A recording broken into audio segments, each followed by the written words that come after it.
بسم اللہ الرحمن الرحیم۔ السلام علیکم۔ اس ویڈیو میں ہم کتاب احیاء العلوم جلد نمبر 3 یعنی بک نمبر 3 کو آگے کنٹینیو کریں گے۔ اس سے پہلے اگر آپ نے سبسکرائب نہیں کیا تو سبسکرائب کر لیں اور بیل آئیکن پریس کر دیں۔ تو شروع کرتے ہیں۔ بزرگان دین کیسے تھے؟ میں تمہیں بتاتا ہوں تم کیا ہو اور بزرگان دین کیسے تھے، تاکہ تمہیں اپنی خرابی اور صحابہ کرام علیہم الرضوان کی فضیلت معلوم ہو جائے۔ بعض صحابہ کرام کے پاس مال تھا، لیکن ان کا مقصد سوال سے بچنا اور راہ خدا میں خرچ کرنا تھا، لہذا انہوں نے حلال کمایا، پاکیزہ کھایا، میانہ روی کے ساتھ خرچ کیا اور اپنی آخرت کے لیے آگے بھیجا۔ جو کچھ ان پر مالی حقوق لازم تھے اس میں انہوں نے کوتاہی نہیں کی اور نہ بخل سے کام لیا، بلکہ انہوں نے اکثر مال اللہ عز و جل کی رضا کے لیے خرچ کر ڈالا، یہاں تک کہ ان میں سے بعض نے تو تمام مال ہی راہ خدا میں خرچ کر ڈالا، اور تنگی کے وقت میں اکثر اللہ عز و جل کی رضا کو اپنی ذات پر ترجیح دی۔ خدا کے لیے ذرا بتاؤ، کیا تم بھی ایسے ہی ہو؟ اللہ کی قسم تمہاری ان کے ساتھ ادنا سی مشابہت بھی نہیں ہے۔ اکابر صحابہ کرام مسکین رہنا پسند فرماتے تھے، محتاجی کے ڈر سے بے خوف رہتے تھے اور اپنے رزق کے معاملے میں اللہ عز و جل پر یقین رکھتے تھے۔ اللہ عز و جل نے جو ان کے لیے مقدر فرمایا اس پر خوش رہتے تھے۔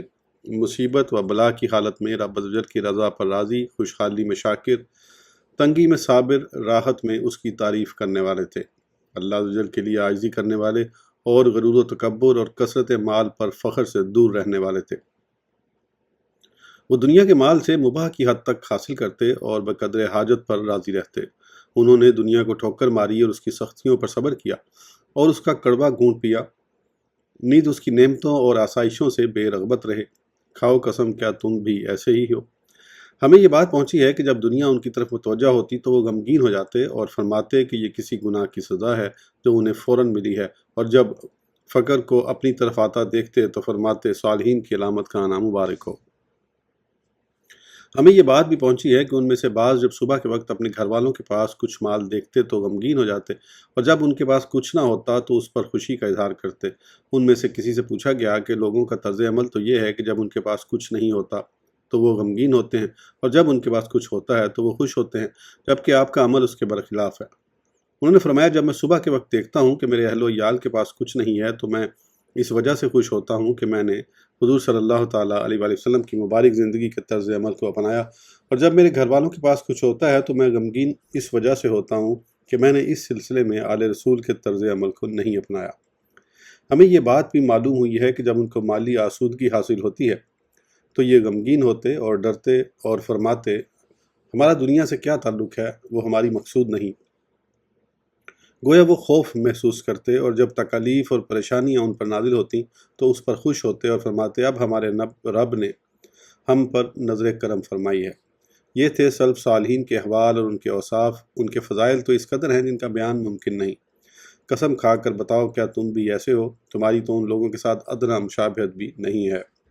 اب میں تمہاری حالت بیان کروں گا جو ان کے اوصاف کے برخلاف ہے۔ تم مالداری کی حالت میں سرکشی کرتے ہو، خوشحالی میں ناشکری کرتے ہو اور مال و دولت کی فراوانی میں اکڑتے ہو، نعمتوں پر اللہ عز و جل کا شکر ادا نہیں کرتے، تکلیف کی حالت میں نا امیدی اختیار کرتے ہو، آزمائش کے وقت ناراض ہوتے ہو اور اس کی رضا پر راضی نہیں ہوتے۔ ہاں، تم فقر کو ناپسند کرتے ہو اور مسکینی سے نفرت کرتے ہو، حالانکہ یہ رسولوں کا فخر ہے اور تم اس فخر سے دور بھاگتے ہو۔ تم مال ذخیرہ کرتے ہو اور محتاجی کے ڈر سے اسے جمع کرتے ہو۔ در حقیقت یہ اللہ عز و جل پر تمہاری بدگمانی ہے، اور اس نے جو رزق کا ذمہ لیا اس پر تمہارے اعتماد کی کمی ہے، اور تمہارے گناہگار ہونے کے لیے بس یہی کافی ہے۔ شاید تم دنیا کی عیاشیوں، آسائشوں، خواہشات اور لذتوں کے لیے مال جمع کرتے ہو، حالانکہ ہمیں حضور صلی اللہ تعالیٰ علیہ وآلہ وسلم کی یہ حدیث پہنچی ہے کہ آپ صلی اللہ تعالیٰ علیہ وآلہ وسلم نے ارشاد فرمایا، میری امت کے برے لوگ وہ ہیں جنہوں نے آسائشوں میں پرورش پائی اور اسی پر ان کے جسم پلے بڑھے۔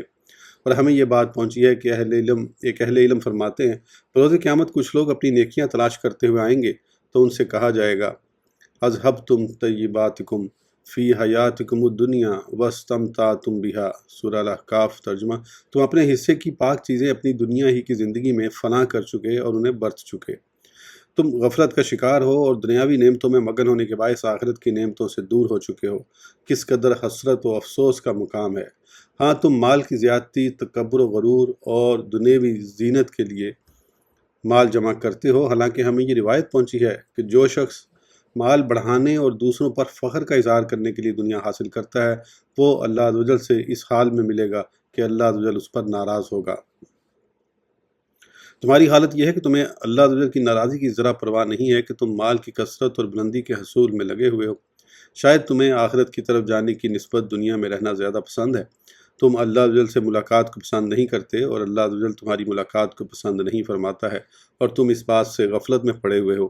شاید تم دنیا کے اس مال پر افسوس کر رہے ہو جو تمہیں مل نہیں سکا، حالانکہ ہمیں رسول اکرم صلی اللہ تعالیٰ علیہ وآلہ وسلم کی یہ حدیث شریف پہنچی ہے کہ آپ صلی اللہ تعالیٰ علیہ وسلم نے ارشاد فرمایا، جو شخص دنیا کی کسی چیز کے چلے جانے پر افسوس کرتا ہے وہ 1 ماہ کی مسافت جہنم کے قریب ہو جاتا ہے۔ اور ایک روایت میں 1 سال کا بھی ذکر ہے۔ تم مال کے نہ ملنے پر تو افسوس کا اظہار کر رہے ہو، مگر تم اس بات کا احساس نہیں کر رہے کہ تم اس وجہ سے عذاب الہی کے کس قدر قریب ہو رہے ہو۔ کہیں ایسا نہ ہو کہ تم اپنی دنیا کو سنوارنے کے چکر میں اپنے دین سے ہی ہاتھ دھو بیٹھو۔ تم دنیا کو اپنی طرف آتا دیکھ کر خوش ہوتے ہو اور اس خوشی میں راحت پاتے ہو، حالانکہ ہمیں حضور صلی اللہ تعالیٰ علیہ وآلہ وسلم سے یہ بات پہنچی ہے کہ جو شخص دنیا سے محبت کرتا ہے اور اسے پا کر خوش ہوتا ہے تو اس کے دل سے آخرت کا خوف نکل جاتا ہے۔ ہمیں ایک عالم کا یہ قول بھی پہنچا ہے کہ دنیا کے مال کے چلے جانے پر افسوس کرنے اور دنیا کے آنے پر خوش ہونے کا حساب بھی دینا پڑے گا جب کہ اس پر قدرت ہو۔ دنیا پانے کی تمہیں اس قدر خوشی ہے کہ تمہارے دل سے خوف خدا نکل چکا ہے۔ شاید تم دنیا کو آخرت کے مقابلے میں دگنی اہمیت دیتے ہو۔ گناہوں کی مصیبت تمہارے نزدیک اتنی بڑی نہیں ہوتی جتنی بڑی مصیبت یہ ہوتی ہے کہ تمہیں دنیا نہیں ملی، اور ہاں تمہیں گناہوں سے اتنا خوف نہیں ہوتا جتنا خوف تمہیں مال کے چلے جانے کا ہوتا ہے۔ تم جو مال لوگوں پر خرچ کرتے ہو اس سے تمہارا مقصود قدر و منزلت کا حصول ہوتا ہے۔ تم اپنی عزت و تکریم کے لیے خالق و مالک عز و جل کو ناراض کر کے مخلوق کو خوش کرتے ہو۔ گویا قیامت کے دن بارگاہ الہی میں حقیر ہونے کے مقابلے میں تم دنیا میں لوگوں کے سامنے حقیر ہونے کو معمولی خیال کرتے ہو، لوگوں سے اپنے گناہ چھپاتے ہو اور اس بات کی ذرا پرواہ نہیں کرتے کہ اللہ عز و جل تمہارے احوال سے باخبر ہے۔ یعنی لوگوں کے سامنے ذلیل ہونے کے مقابلے میں اللہ عز و جل کے ہاں ذلیل و رسوا ہونے کو معمولی خیال کرتے ہو۔ گویا اللہ عز و جل کی نسبت اس کے بندوں کی قدر و منزلت تمہارے نزدیک زیادہ ہے۔ تمہاری اس جہالت سے اللہ عز و جل کی پناہ، جب تمہارے اندر اتنے عیب ہیں تو پھر عقل مند لوگوں سے برابری کی بات کس طرح کرتے ہو؟ تم پر افسوس ہے، تم نجاست سے بھرے ہوئے ہو اور نیک لوگوں کے مال سے استدلال کرتے ہو۔ تمہارا ان نیک لوگوں سے کیا مقابلہ؟ اللہ عز و جل کی قسم، مجھے تو یہ بات پہنچی ہے کہ وہ لوگ حلال مال سے بھی اس قدر بچتے تھے جتنا تم حرام مال سے بھی پرہیز نہیں کرتے۔ تم جس مال میں کوئی حرج نہیں جانتے ہو وہ اسے مہلک خیال کرتے تھے۔ وہ چھوٹی سی لغزش کو بھی اپنے نزدیک بڑا گناہ خیال کیا کرتے تھے۔ کاش تمہارا پاکیزہ اور حلال مال ان کے مشتبہ مال کی طرح ہی ہوتا۔ کاش جس قدر وہ اپنی نیکیوں کے قبول نہ ہونے کا خوف رکھتے تھے اس قدر تم اپنے گناہوں سے خوف رکھتے۔ کاش تمہارا روزہ دار ہونا ان کے بے روزہ ہونے کے برابر ہی ہو جاتا، اور تمہاری عبادت میں مشقت ان کے راحت و آرام کے برابر ہی ہو جاتی۔ کاش تمہاری تمام نیکیاں ان کی ایک نیکی کے برابر ہو جاتی۔ ہمیں یہ خبر پہنچی ہے کہ ایک صحابی رضی اللہ عنہ نے فرمایا، صدیقین کی غنیمت وہ دنیاوی مال ہے جو ان کو نہ مل سکا، اور ان کی خواہش وہ ہے جو ان سے لپیٹ لی گئی۔ اور جس شخص کی یہ حالت نہ ہو وہ نہ دنیا میں ان کا ساتھی ہو سکتا ہے اور نہ ہی آخرت میں۔ سبحان اللہ! ان دونوں فریقوں کے درمیان کس قدر فرق ہے۔ ایک اکابر صحابہ کرام کا وہ گروہ ہے جو اللہ عز و جل کے ہاں بلند مقام پر فائز ہے، اور دوسرا گروہ تم جیسے لوگوں کا ہے جو پستی میں ہیں، مگر جس پر اللہ عز و جل اپنے عفو و درگزر کے ذریعے کرم فرمائے، یعنی اسے اس پستی سے نجات عطا فرما دے۔ اور جہاں تک تمہارا یہ خیال ہے کہ تم بھی صحابہ کرام علیہم الرضوان کی طرح مانگنے سے بچنے اور اللہ عز و جل کے راہ میں خرچ کرنے کے لیے مال جمع کرتے ہو، تو اپنی اس بات میں ذرا غور و فکر کرو، کیا تمہارے زمانے میں اس طرح حلال مال مل سکتا ہے جس طرح ان کے زمانے میں میسر تھا؟ یا تمہارا یہ خیال ہے کہ جس طرح وہ کسب حلال میں محتاط تھے اس طرح تم بھی محتاط ہو؟ اور مجھے یہ بات پہنچی ہے کہ ایک صحابی رضی اللہ عنہ نے فرمایا، ہم حرام کے دروازے میں داخل ہونے کے ڈر سے حلال کے 70 دروازے چھوڑ دیتے تھے۔ کیا تم اپنے نفس کے متعلق اس قسم کے احتیاط کی امید رکھتے ہو؟ رب کعبہ کی قسم، میں تمہارے بارے میں اس طرح گمان نہیں کرتا۔ جان لو کہ نیکی کی نیت سے مال جمع کرنے کا تمہارا خیال ایک شیطانی فریب ہے، تاکہ وہ نیکی کے ذریعے تمہیں ان شبہات میں ڈالے جن میں حرام کی ملاوٹ ہے۔ اور ہمیں یہ بات پہنچی ہے کہ رحمت عالم صلی اللہ تعالیٰ علیہ وآلہ وسلم نے فرمایا، جو شخص شبہات والے کاموں میں پڑنے کی جرت کرتا ہے، قریب ہے کہ وہ حرام کام میں جا پڑے۔ اے دھوکے میں مبتلا، کیا تو نہیں جانتا کہ مشتبہ مال کما کر اسے راہ خدا اور نیک کاموں میں خرچ کرنے کی نسبت شبہات میں پڑنے سے تیرا ڈرنا اللہ عز و جل کے ہاں تیری قدر و منزلت کو بڑھاتا ہے؟ ایک صاحب علم کا قول ہے کہ حرام کے خوف سے کسی کا ایک درہم چھوڑ دینا 1000 مشتبات دینار صدقہ کرنے سے افضل ہے، کیونکہ ان میں شبہ ہے کہ اس کے لیے حلال ہیں یا نہیں۔ اگر تمہارا یہ گمان ہے کہ تم متقی اور پرہیزگار ہونے کی وجہ سے شبہات سے بچتے ہو اور حلال مال کماتے ہو تاکہ اللہ عز و جل کی راہ میں خرچ کرو، بالفرض اگر تم ایسے ہی ہو، پھر بھی تمہیں قیامت کے حساب سے بے خوف نہیں ہونا چاہیے، کیونکہ جلیل القدر صحابہ کرام احتساب سے ڈرتے تھے۔ اور ہم تک یہ بات پہنچی ہے کہ ایک صحابی رضی اللہ عنہ نے فرمایا، اگر میں روزانہ 1000 دینار حلال مال سے کماؤں اور اسے اللہ عز و جل کی راہ میں خرچ کروں اور اس کمائی کی وجہ سے میری باجماعت نماز میں رکاوٹ بھی نہ پڑے تو بھی میں یہ پسند نہ کروں۔ حاضرین نے پوچھا، اللہ عز و جل آپ پر رحم فرمائے، اس کی کیا وجہ ہے؟ فرمایا میں قیامت کے دن طویل حساب و کتاب کے لیے کھڑا ہونے سے بچ جاؤں گا، کیونکہ اللہ عز و جل پوچھے گا، اے میرے بندے، تو نے مال کہاں سے کمایا اور کہاں خرچ کیا؟ یہ متقی لوگ اسلام کے دور اول کے تھے۔ اس زمانے میں آمدنی کے حلال ذرائع موجود تھے، لیکن انہوں نے حساب کے خوف سے اسے ترک کر دیا۔ انہیں اس بات کا ڈر رہتا تھا کہ مال کے ذریعے نیکی کمانا کہیں بدی میں بدل نہ جائے۔ اور تمہاری حالت یہ ہے کہ تم تو سرکشی کرنے والے دور میں ہو جس میں حلال مفقود ہے، اور تم لوگوں کی ہاتھ کی میل پر جھپٹتے ہو، اس کے باوجود تم یہ خیال کرتے ہو کہ تم حلال مال جمع کرتے ہو۔ تمہارا برا ہو، حلال مال کہاں ہے جسے تم جمع کرتے ہو؟ پھر اگر تمہارے پاس حلال مال موجود بھی ہو تو کیا تمہیں اس بات کا ڈر نہیں ہے کہ مالدار ہو جانے کے بعد تمہارا دل بدل جائے؟ اور ہمیں یہ بات پہنچی ہے کہ ایک صحابی رضی اللہ عنہ وراثت میں حلال مال کے وارث ہوئے تو صرف اس خوف سے اسے چھوڑ دیا کہ کہیں میرا دل بدل نہ جائے۔ کیا تمہیں یہ گمان ہے کہ تمہارا دل صحابہ کرام کے دلوں سے زیادہ متقی ہے کہ کسی بھی حال میں حق سے تجاوز نہیں کرے گا؟ اگر تم اپنے نفس کے متعلق یہ گمان کرتے ہو تو اس کا مطلب تم اپنے نفس امارہ کے متعلق حسن ظن رکھتے ہو۔ اے نادان، میری نصیحت ہے کہ بقدر ضرورت پر قناعت کر اور نیک اعمال کی نیت سے مال جمع کر کے اپنے آپ کو حساب کے لیے پیش نہ کر، کیونکہ ہمیں یہ بات پہنچی ہے کہ حضور نبی رحمت صلی اللہ تعالیٰ علیہ وآلہ وسلم نے فرمایا، فمن نوکش الحساب عذب، یعنی جس نے قیامت کے دن حساب میں چھان بین کی گئی اسے عذاب میں مبتلا کیا گیا۔ اور رحمت عالم صلی اللہ تعالیٰ علیہ وآلہ وسلم کا فرمان ہے، قیامت کے دن ایک شخص کو لایا جائے گا جس نے حرام طریقے سے مال کمایا اور حرام کام میں خرچ کیا ہوگا۔ حکم ہوگا اسے جہنم کی طرف لے جاؤ، اور ایک ایسے شخص کو لایا جائے گا جس نے حلال طریقے سے مال کمایا اور حرام کام میں خرچ کیا ہوگا۔ حکم ہوگا اسے بھی جہنم میں لے جاؤ۔ پھر ایک ایسے شخص کو لایا جائے گا جس نے حرام طریقے سے مال جمع کیا اور جائز کاموں میں خرچ کیا ہوگا۔ حکم ہوگا اسے بھی جہنم میں لے جاؤ۔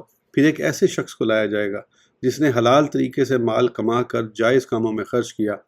اس سے کہا جائے گا، ٹھہر جا، شاید تو نے مال کمانے میں کسی فرض میں کوتاہی کی ہو، وقت پر نماز نہ پڑھی ہو، یا پھر اس کے رکوع و سجود اور وضو میں کوئی کوتاہی کی ہو۔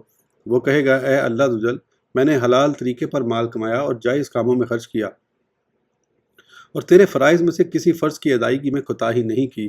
کہا جائے گا، شاید تو نے اس مال پر تکبر کیا، یا سواری یا لباس کے ذریعے تو نے دوسروں پر فخر کا اظہار کیا ہو۔ وہ عرض کرے گا، اے میرے رب عز و جل، نہ تو میں نے تکبر کیا اور نہ کسی چیز پر فخر کا اظہار کیا۔ کہا جائے گا، شاید تو نے قریبی رشتہ داروں، یتیموں، مسکینوں اور مسافروں کو دینے کا جو میں نے حکم دیا ہے اس کی ادائیگی میں کوتاہی کی ہو۔ وہ عرض کرے گا، اے میرے رب عز و جل، میں نے ایسا نہیں کیا، میں نے حلال ذرائع سے مال کمایا اور جائز کاموں میں خرچ کیا، تیرے کسی فرض کو ضائع نہیں کیا، فخر و غرور سے بھی دور رہا، اور جسے دینے کا تو نے حکم دیا اس کی ادائیگی میں بھی کوتاہی نہیں کی۔ پھر وہ سب یعنی یتیم، مسکین اور قریبی رشتہ دار وغیرہ آئیں گے اور اس سے جھگڑا کریں گے۔ وہ کہیں گے، اے اللہ عز و جل، تو نے اسے مال عطا کیا، مالدار بنایا، ہمارا مددگار کیا، اور اسے حکم دیا کہ وہ ہمیں دے۔ اگر اس نے ان کو دیا ہوگا اور فرائض میں کوتاہی بھی نہیں کی ہوگی، غرور و تکبر بھی نہیں کیا ہوگا، پھر بھی اس سے کہا جائے گا، ابھی ٹھہر جا، میں نے تجھے جو نعمتیں دی ہیں، چاہے وہ کھانا یا پانی یا مختلف لذتیں ہوں، ان کا شکر پیش کر۔ اسی طرح اس سے پوچھ گچھ ہوتی رہے گی۔ اے نادان، یہ تو بتا، ان سوالات کے لیے کون تیار ہوگا؟ یہ تو اس شخص کا حال ہے جس نے حلال طریقے سے مال کمایا، تمام حقوق و فرائض صحیح طریقے سے ادا کیے، پھر بھی اسے اس سے حساب و کتاب سے گزرنا پڑا۔ تو ہمارے جیسے لوگوں کا کیا حال ہوگا جو دنیاوی فطروں میں مبتلا، شبہات، خواہشات اور دنیاوی زینتوں میں ڈوبے ہوئے ہیں۔ اے نادان، ان سوالات کے باعث متقی لوگ دنیا میں مشغول ہونے سے خوفزدہ رہتے، بقدر ضرورت ہی پر راضی رہتے، اور جو مال انہیں حاصل ہوتا اس سے طرح طرح کے اچھے کام کرتے۔ تمہیں ان نیک لوگوں کے طریقے کو اختیار کرنا ہوگا اگر تم اس بات کو نہ مانو اور یوں کہو کہ تم تقوی اور پرہیزگاری میں اعلیٰ مرتبے کو پہنچے ہوئے ہو، اور تمہارا گمان یہ ہے کہ تم حلال مال کماتے ہو اور تمہارا مقصود اس سے سوال سے بچنا اور اللہ عز و جل کی راہ میں خرچ کرنا ہے، اور پھر یہ بھی کہ تم حلال مال سے ناحق خرچ بھی نہیں کرتے، نیز مال کے سبب تمہاری قلبی کیفیت میں بھی تبدیلی بھی نہیں آتی، اور تم اپنے کسی ظاہر اور پوشیدہ عمل سے اللہ عز و جل کو ناراض بھی نہیں کرتے۔ اگر ایسا ہے، حالانکہ ایسا ہونا ممکن دکھائی نہیں دیتا، تو پھر بھی تمہیں بقدر ضرورت مال پر راضی رہنا چاہیے اور مالدار لوگوں سے علیحدگی اختیار کرنی چاہیے، کیونکہ جب ان کو حساب و کتاب کے لیے روکا جائے گا تو تم حضرت سیدنا محمد مصطفیٰ صلی اللہ تعالیٰ علیہ وآلہ وسلم کی قیادت میں جانے والے پہلے قافلے میں شامل ہوگے۔ تمہیں حساب و کتاب اور سوال کے لیے روکا نہیں جائے گا، کیونکہ حساب کے بعد نجات ہوگی یا ہلاکت۔ ہمیں یہ بات پہنچی ہے کہ حضور صلی اللہ تعالیٰ علیہ وآلہ وسلم نے فرمایا، غریب و نادار مہاجرین مالدار مہاجرین سے 500 سال پہلے جنت میں جائیں گے، اور حضور انور صلی اللہ تعالیٰ علیہ وآلہ وسلم کا فرمان ہے، غریب و نادار مومنین مالدار مومنین سے پہلے جنت میں جائیں گے اور وہاں کھائیں گے اور جنتی نعمتوں سے لطف اندوز ہوں گے، جبکہ مالدار گھٹنوں کے بل بیٹھے ہوں گے۔ اللہ عز و جل فرمائے گا، میرا مطالبہ تم ہی سے ہے، تم لوگوں کے حکمران اور بادشاہ تھے، مجھے بتاؤ میں نے تمہیں جو کچھ عطا کیا اس میں تم نے کیا کیا، کیا کیا عمل کیا۔ اور ہمیں ایک عالم کی یہ بات بھی پہنچی ہے کہ وہ فرماتے ہیں، مجھے یہ بات پسند نہیں کہ میں سرخ اونٹوں کا مالک بنوں لیکن جنت میں داخل ہونے والے پہلے قافلے میں شامل نہ ہوں، جو رسول اکرم صلی اللہ تعالیٰ علیہ وآلہ وسلم اور آپ کی جماعت پر مشتمل ہے۔ اے لوگوں، ان لوگوں کی طرح سبقت کرو جو ہلکے پھلکے ہیں اور انبیاء کرام علیہ السلام کی جماعت کے ساتھ شامل ہیں، اور سید عالم صلی اللہ تعالیٰ علیہ وآلہ وسلم سے پیچھے رہنے سے اس طرح ڈرو جس طرح متقی لوگ ڈرتے ہیں۔ مجھے یہ بات معلوم ہوئی ہے کہ امیر المومنین حضرت سیدنا ابو بکر صدیق رضی اللہ عنہ کو ایک مرتبہ پیاس محسوس ہوئی تو ان کے پاس شہد ملا پانی لایا گیا۔ انہوں نے جب اسے چکھا تو ہچکی بن گئی، پھر رو پڑے اور حاضرین کو بھی رلا دیا۔ اس کے بعد اپنے چہرے سے آنسو پونچھے اور گفتگو کرنے لگے تو دوبارہ رونا آ گیا۔ جب رونا زیادہ ہو گیا تو عرض کی گئی، کیا یہ سب کچھ پانی کے اس گھونٹ کی وجہ سے ہے؟ فرمایا ہاں۔ پھر ارشاد فرمایا، ایک دن میں حضور صلی اللہ تعالیٰ علیہ وآلہ وسلم کے ساتھ تھا اور گھر میں میرے علاوہ آپ کے ساتھ کوئی نہیں تھا۔ اسی دوران آپ صلی اللہ تعالیٰ علیہ وآلہ وسلم کسی چیز کو اپنے آپ سے دور کرتے ہوئے ارشاد فرمانے لگے، مجھ سے دور ہو جا۔ میں نے عرض کی، یا رسول اللہ صلی اللہ تعالیٰ علیہ وآلہ وسلم، میرے ماں باپ آپ پر قربان، مجھے تو کوئی چیز نہیں دکھائی دے رہی، آپ کس سے گفتگو فرما رہے ہیں؟ ارشاد فرمایا، یہ دنیا ہے۔ اس نے اپنی گردن اور سر میری طرف بڑھا کر کہا، اے محمد صلی اللہ تعالیٰ علیہ وآلہ وسلم، مجھے لے لیں۔ میں نے کہا، مجھ سے دور ہو جا۔ اس نے کہا، اے محمد صلی اللہ تعالیٰ علیہ وآلہ وسلم، اگر آپ مجھ سے بچ بھی جائیں تو آپ کے بعد والے لوگ مجھ سے بچ نہیں پائیں گے، لہذا مجھے ڈر ہوا کہ یہ شہد ملا ہوا پانی مجھے رسول اللہ صلی اللہ تعالیٰ علیہ وآلہ وسلم سے دور نہ کر دے۔ اے لوگو، اللہ عز و جل کے یہ نیک بندے اس ڈر سے بھی رو دیتے تھے کہ کہیں حلال پانی بھی انہیں رسول اکرم صلی اللہ تعالیٰ علیہ وآلہ وسلم سے دور نہ کر دے۔ عجیب بات یہ ہے، تم طرح طرح کی نعمتوں اور مختلف قسم کی خواہشات میں مبتلا ہو جو حرام اور مشتبہ ذرائع سے حاصل کی گئی، لیکن تمہیں رسول کریم صلی اللہ تعالیٰ علیہ وآلہ وسلم سے دوری کا خوف نہیں۔ تم پر تف ہے، تم کس قدر جاہل ہو۔ اگر تم قیامت کے دن حضرت سیدنا محمد مصطفیٰ صلی اللہ تعالیٰ علیہ وآلہ وسلم سے پیچھے رہ گئے تو تمہیں ایسے دہشت ناک مناظر کا سامنا کرنا پڑے گا جن سے فرشتوں اور انبیاء کرام علیہ السلام نے بھی پناہ مانگی ہے، اور اگر اب سبقت کرنے سے کوتاہی کرو گے تو ان سے ملنا دشوار ہو جائے گا، اور اگر مال کی کثرت کا ارادہ کرو گے تو حساب و کتاب کی مشقت میں پھنس جاؤ گے، اگر تھوڑے مال پر قناعت نہیں کرو گے تو زیادہ دیر تک میدان محشر میں کھڑا رہنا پڑے گا اور آہ و بکا کرنی پڑے گی، اگر پیچھے رہنے والوں کے حالات کو پسند کرو گے تو اصحاب یمین اور سید عالم صلی اللہ تعالیٰ علیہ وآلہ وسلم سے ضرور الگ ہو جاؤ گے اور جنت کی نعمتوں تک دیر سے پہنچو گے۔ اگر تم نے متقی لوگوں کے احوال کی مخالفت کی تو قیامت کے دن کی ہولناکیوں میں تمہیں حساب و کتاب کے مرحلے سے گزرنا پڑے گا، لہذا تم نے جو کچھ سنا اس پر غور کرو۔ پھر یہ بات بھی ہے کہ اگر تم اپنے آپ کو بزرگان دین کی مثل خیال کرتے ہو تو تھوڑے مال پر قناعت کرو، حلال مال میں زیادہ کی رغبت نہ رکھو، مال خرچ کرنے والے اور دوسروں کو خود پر ترجیح دینے والے بنو، محتاجی سے نہ ڈرو، کل کے لیے کوئی چیز جمع نہ کرو، مال کی کثرت اور مالداری سے نفرت کرو، فقر اور مصیبت پر راضی رہو، تھوڑے مال اور مسکینی پر خوش رہو، ذلت و انکساری پر خوش رہو، فخر و غرور کو ناپسند کرو، اپنے معاملات میں مضبوط رہو، ہدایت سے تمہارا دل نہ پھرے، اللہ عز و جل کے لازم کردہ احکام میں اپنے نفس کا محاسبہ کرو اور اپنے تمام کاموں کو رضائے الہی کے سانچے میں ڈھال لو، پھر ہرگز تم حساب کے لیے روکے نہیں جاؤ گے اور نہ ہی تمہارے جیسے متقی لوگوں کا حساب ہوگا۔ تمہارا حلال مال جمع کرنا اللہ عز و جل کی راہ میں خرچ کرنے کے لیے ہوگا۔ اے نادان غور تو کر، کیا تو نہیں جانتا کہ مال کی مشغولیت کو چھوڑ کر دل کو ذکر و فکر اور وعد و نصیحت کے لیے فارغ کرنے میں دین کی زیادہ سلامتی، حساب میں آسانی اور ثواب میں تخفیف ہے۔ مزید یہ کہ اس سے قیامت کی سختیوں میں آسانی ہوتی ہے اور ثواب بھی کثیر ملتا ہے، اور اللہ عز و جل کے نزدیک قدر و منزلت بھی بڑھتی ہے۔ ہمیں ایک صحابی رضی اللہ عنہ کے متعلق یہ بات پہنچی ہے کہ انہوں نے فرمایا، اگر ایک شخص کی جھولی میں دینار ہوں اور وہ لوگوں کو دے اور دوسرا شخص اللہ عز و جل کا ذکر کرے تو ذکر کرنے والا افضل ہے۔ ایک عالم دین سے نیک کاموں کے لیے مال جمع کرنے والے شخص کے بارے میں پوچھا گیا تو فرمایا، اس شخص کا مال کا چھوڑنا ہی سب سے بڑی نیکی ہے۔ ہمیں یہ بات بھی پہنچی ہے کہ ایک تابعی بزرگ سے دو آدمیوں کے بارے میں پوچھا گیا جن میں سے ایک حلال طریقے سے دنیا کا مال کماتا ہے، اس سے صلہ رحمی کرتا ہے اور توشہ آخرت بناتا ہے، جبکہ دوسرا دنیا سے اجتناب کرتا ہے، نہ اسے حاصل کرتا ہے اور نہ ملنے پر لیتا ہے، تو ان میں سے کون افضل ہے؟ انہوں نے فرمایا، اللہ عز و جل کی قسم، ان دونوں میں سے افضل بچنے والا ہے اور ان کے درمیان مشرق و مغرب جتنی دوری ہے۔